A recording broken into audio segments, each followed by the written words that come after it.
नमस्कार। सिंहासन बत्तीसी में आज हम 30वीं पुतली की कहानी सुनेंगे। दोस्तों, ये कहानी बहुत ही रोचक है। आइए सुनते हैं।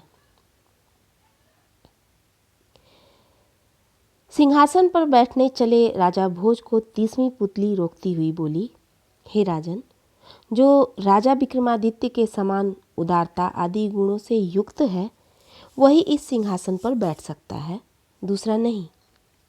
राजा भोज ने कहा, अरे पुतली, उस राजा विक्रमादित्य की उदारता की कहानी सुनाओ। पुतली कहने लगी, हे राजन, सुनिए।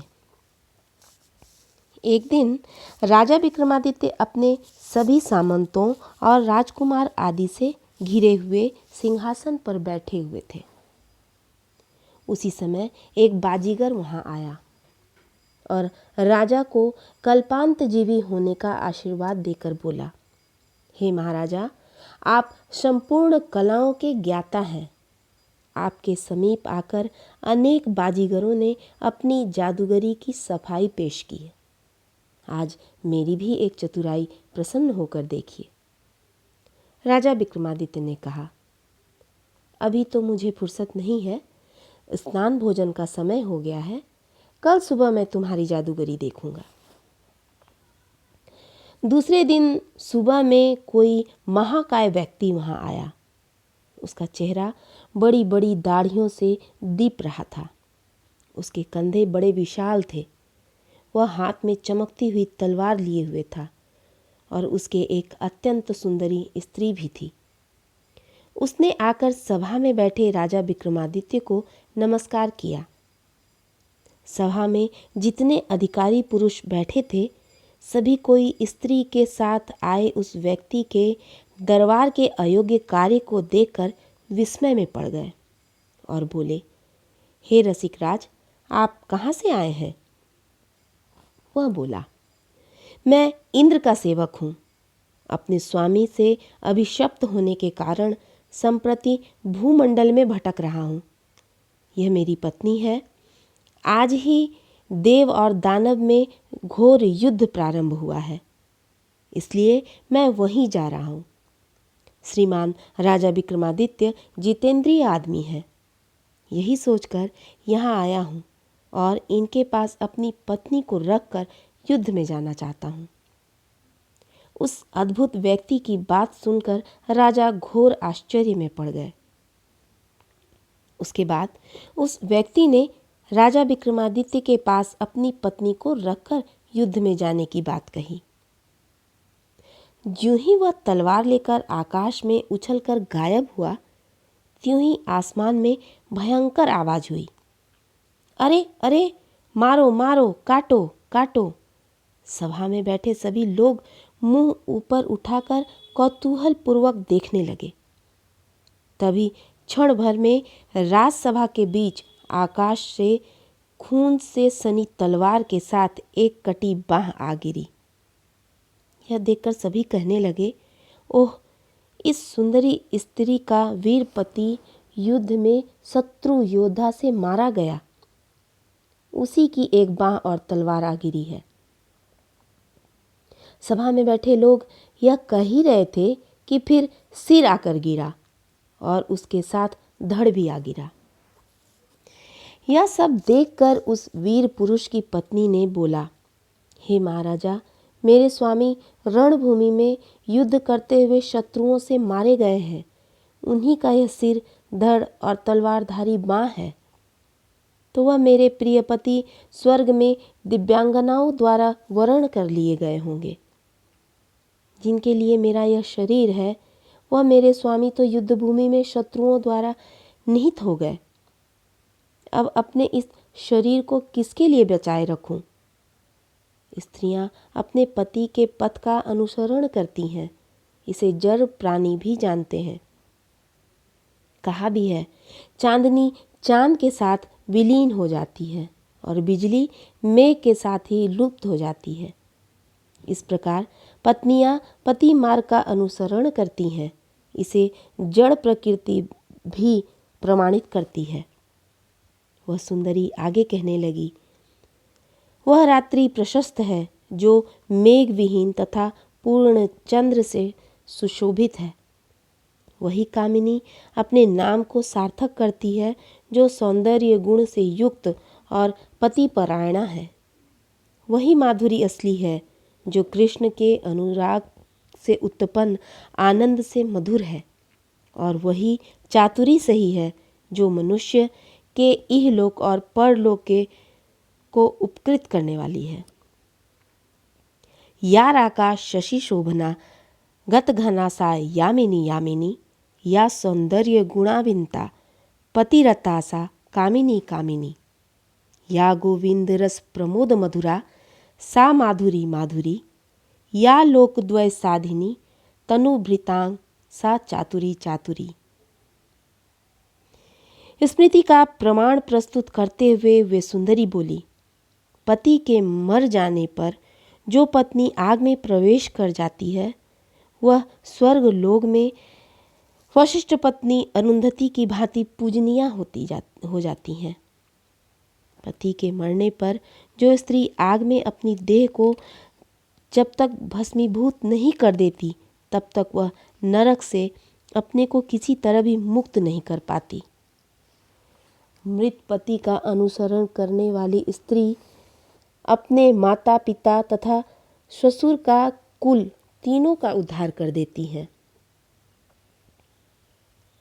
उस स्त्री ने स्त्री की महिमा का बखान करते हुए कहा, पति का अनुसरण करने वाली स्त्री उतने दिनों तक स्वर्ग में रहती हैं जितने रोएं मनुष्य देह में है।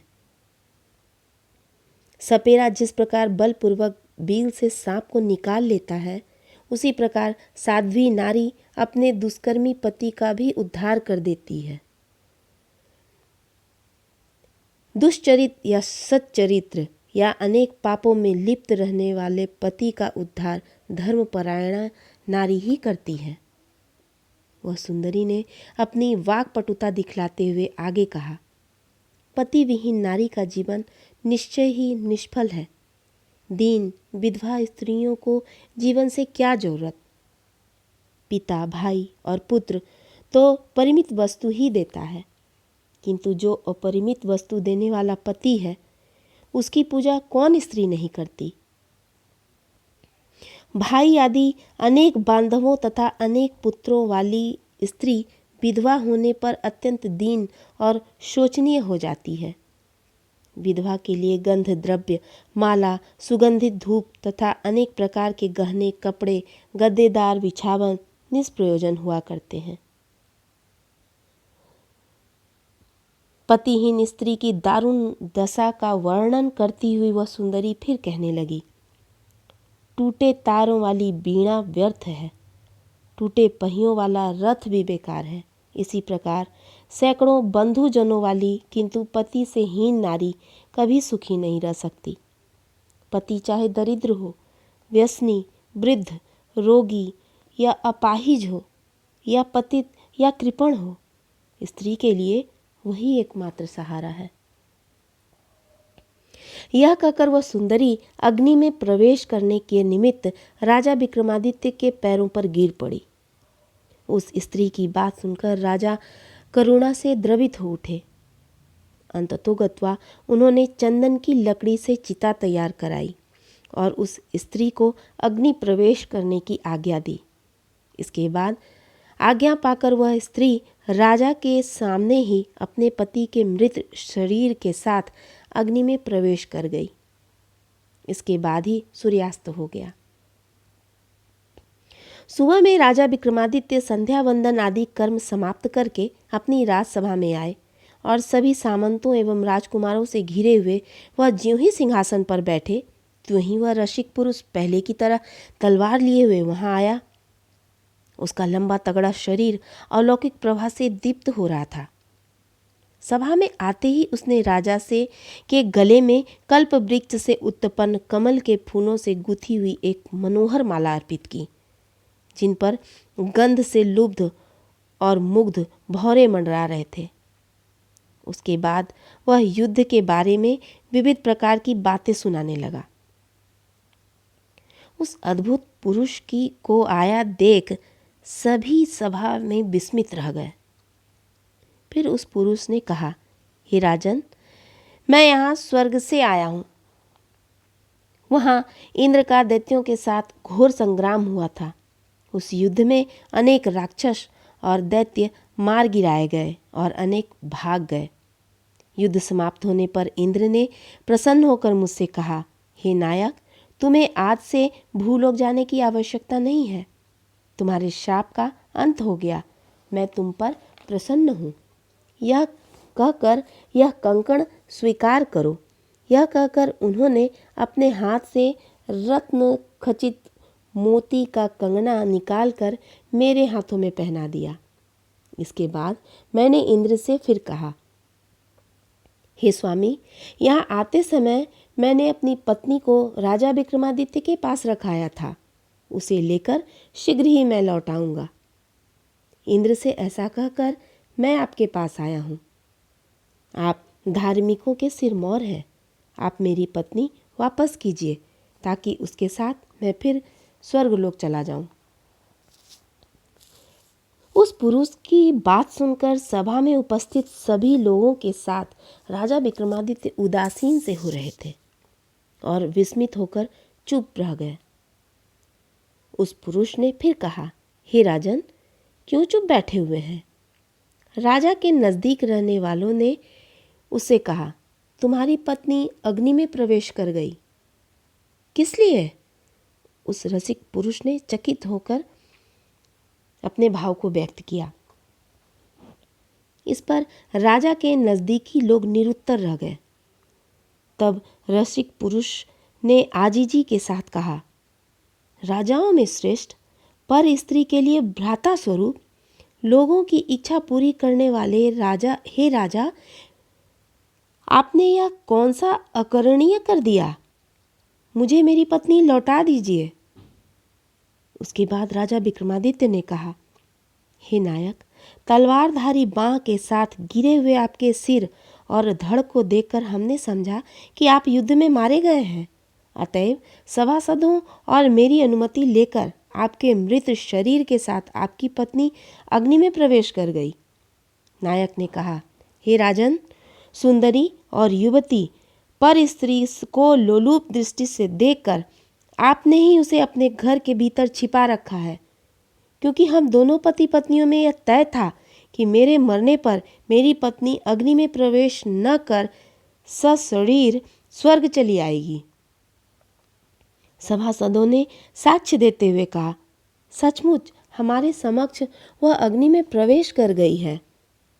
उसके बाद वह रसिक राज नहीं नहीं कहता हुआ तुरंत उठा और राजा विक्रमादित्य के सिंहासन के पीछे वाले घर के भीतर चला गया और वहां से अपनी उस सुंदरी स्त्री का हाथ पकड़े हुए उसे राजसभा में ले आया और उसके मुंह पर से घूंघट हटाकर सबको दिखला दिया। इस पर सभी सभासद लज्जित होकर अत्यंत विस्मय में पड़ गए। तब उस रसिक राज ने राजा से हंसते हुए कहा, संपूर्ण गुणों के एकमात्र आश्रय महाराज विक्रमादित्य, आप कल्पांत जीवी हो। मैं वही बाजीगर हूँ। मैंने आपके समक्ष इंद्रजाल विद्या की सफाई दिखलाई है। इंद्रजालिक की बात सुनकर राजा भी विस्मित हो उठे। उसी समय भंडारी ने आकर कहा, हे महाराज, पांड्य देश के राजा ने श्रीमान के लिए कर भेजा है। कर के रूप में क्या क्या भेजा है? राजा ने पूछा। भंडारी ने कहा, हे स्वामी, ध्यान देकर सुने। पांड्य देश के नरेश ने 18 करोड़ स्वर्ण मुद्राएं, 93 तोले मोती, मदजल की गंध से लुब्ध भौरों से शोभित 50 हाथी, 300 घोड़े और 100 कला निपुण वैश्याएं श्रीमान राजा विक्रमादित्य के लिए भेजा है। वह समस्त धन बाजीगर को दे दो। राजा ने सहज भाव से कहा। राजाज्ञा मिलते ही भंडारी ने वह समस्त धन बाजीगर को दे दिया। इस कहानी को सुनाकर पुतली ने राजा भोज से कहा, हे राजन, यदि आप में ऐसी अलौकिक उदारता है तो इस सिंहासन पर बैठिए। राजा ने अपना मुंह नीचे झुका लिया।